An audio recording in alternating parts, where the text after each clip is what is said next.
শব্দ শুনি গমেই পাইছে চাগে ন কিমান মচমচীয়া হৈছে।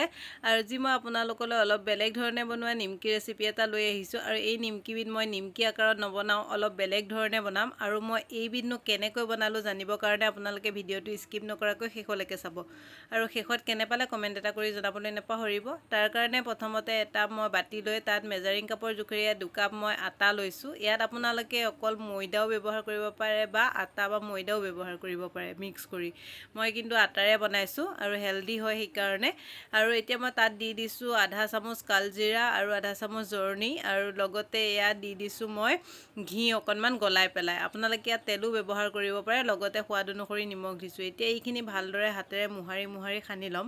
হাতেৰে ভালদৰে মোহাৰি আটাখিনিৰ লগত সানি লোৱাৰ পিছত এনেদৰে মুঠিয়াই চাইছোঁ। যদি এনেদৰে মুঠি বান্ধি গৈছে তেতিয়াহ'লে জোখটো পাৰফেক্ট হৈছে। যদি মুঠিটো বান্ধ নাখায় তেতিয়াহ'লে ইয়াত আপোনালোকে অকণমান তেল বা ঘি আৰু ব্যৱহাৰ কৰিব লাগিব।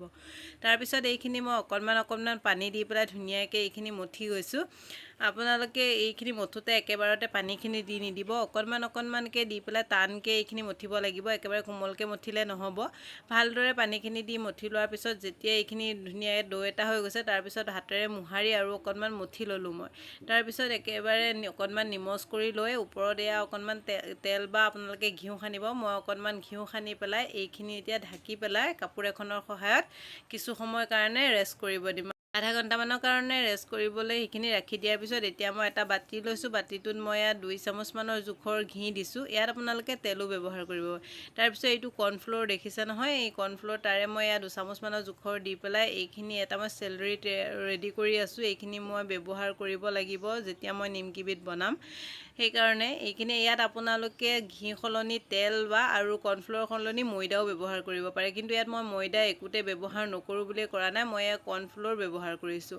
ভালদৰে এইখিনি মিক্স কৰি লোৱাৰ পিছত ধুনীয়াকৈ ছাইডত ৰাখি দিলোঁ। আৰু এইখিনি আধা ঘণ্টামান যেতিয়া হৈ গৈছে তাৰপিছত মই ডোটো চাই অকণমান এনেকৈ মুঠি লৈ এতিয়া সৰুকৈ কেইটামান লাডু বনাই লৈছোঁ। এই মোৰ ডোটোৰ পৰা কেইটা লাডু হয় মই একে চাইজতে সেইকেইটা লাডু বনাই ৰেডি কৰি লৈছোঁ।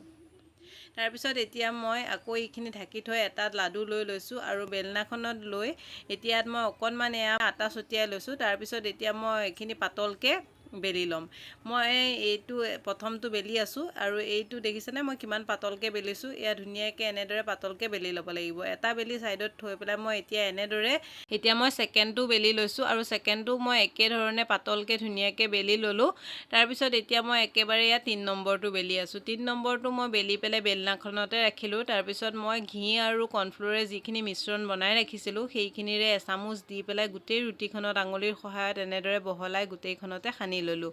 তাৰপিছত যেতিয়া এইখিনি ধুনীয়াকৈ সানি হৈছে তাৰপিছত মই বেলি ৰখা আৰু এখন ৰুটি ইয়াৰ ওপৰত দি দিলোঁ। এই ৰুটিখন দি কেউকাষে ইখন ৰুটিৰ লগত সমানকৈ এনেদৰে টানি মিলাই দিছোঁ। তাৰপিছত এইখনৰ ওপৰতো আৰু অকণমান মই ঘি আৰু কৰ্ণফ্ল'ৰৰ মিশ্ৰণ লৈ ধুনীয়াকৈ সানি লোৱাৰ পিছত এতিয়া ইয়াত দি দিলোঁ মই 3 নম্বৰৰ ৰুটিখন ভালদৰে কেউকাষে আগৰখনৰ দৰেই একেবাৰে গোটেইখন ৰুটি একদম যাতে কাষলৈকে হৈ যায় এনেদৰে টানি মিলাই ল'লোঁ।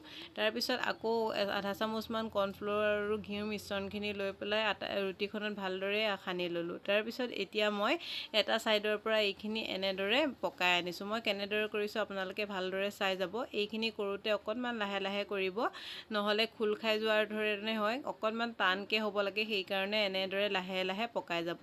আৰু মই এনেদৰে পকাই পেলাই চাওক ধুনীয়া এটা ৰোল বনাই ল'লোঁ। আৰু ৰোলটো অকণমান মই এনেদৰে হাতেৰে হেঁচি ঘূৰাই দিছোঁ যাতে ধুনীয়াকৈ গোটেইখিনি আঁত খাই যায়।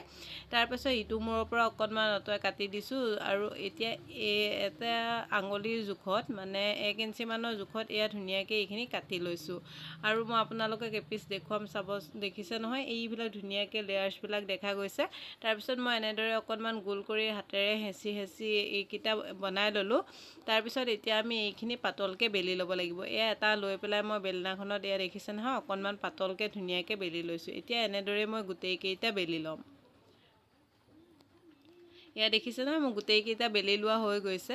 তাৰপিছত এতিয়া আমি এইখিনি ফ্ৰাই কৰিব লাগিব আৰু মই কেনেদৰে ফ্ৰাই কৰিম আপোনালোকে চাওক। আনফালে গেছত তেল গৰম হৈ আছে। তেলখিনি আমি একেবাৰে গৰম কৰি পেলাব নালাগে। দিয়াৰ লগে লগে যাতে অকণমান বুৰবুৰণি আহে তেনেকুৱালৈকে গৰম কৰিলেই হ'ল। তাৰপিছত দিয়াৰ লগে লগে দেখিছে নহয় এইয়া লেয়াৰ্ছবিলাক কি ধুনীয়াকৈ খোল খাই আহিছে।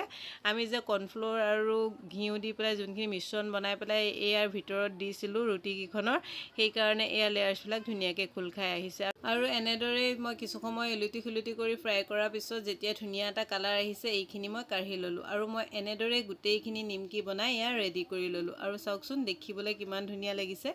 দেখিবলৈ যেনেদৰে ধুনীয়া হয় খাবলৈও সঁচাই কৈছোঁ বহুতেই সোৱাদ হয়, লগতে হেল্ডিও হয়, মই যিহেতু আটাৰে বনাইছোঁ।